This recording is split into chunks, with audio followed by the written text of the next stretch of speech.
ಜಿಹಾದ್ ಪ್ರಕರಣಗಳು ಅಪಾಯಕಾರಿಯಾಗಿ ವಿಪರೀತವಾಗಿ ಹೆಚ್ಚಾಗುತ್ತಿದ್ದು ಮುಗ್ಧ ಅಮಾಯಕ ಹಿಂದೂ ಯುವತಿಯರು ಈ ಷಡ್ಯಂತ್ರಕ್ಕೆ ಬಲಿಯಾಗ್ತಿದ್ದಾರೆ.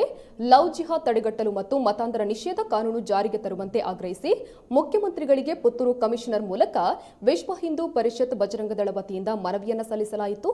ಈ ಸಂದರ್ಭದಲ್ಲಿ ಬಜರಂಗದಳ ಪುತ್ತೂರು ಜಿಲ್ಲಾ ಸಂಚಾಲಕ ಶ್ರೀಧರ್ ತೆಂಕಿಲ, ಬಜರಂಗದಳ ಪುತ್ತೂರು ಪ್ರಖಂಡ ಸಂಚಾಲಕ ಹರೀಶ್ ಕುಮಾರ್ ದೋಳ್ಪಾಡಿ, ವಿಶ್ವ ಹಿಂದೂ ಪರಿಷತ್ ಪುತ್ತೂರು ಪ್ರಖಂಡ ಸಹ ಕಾರ್ಯದರ್ಶಿ ವಿಶಾಖ ಸಸಿಹಿತ್ಲು, ಬಜರಂಗದಳ ಪುತ್ತೂರು ನಗರ ಸಂಚಾಲಕ ಚೇತನ್ ಬೊಳ್ವಾರ್ ಹಾಗೂ ಅನೇಕ ಕಾರ್ಯಕರ್ತರು ಉಪಸ್ಥಿತರಿದ್ದರು.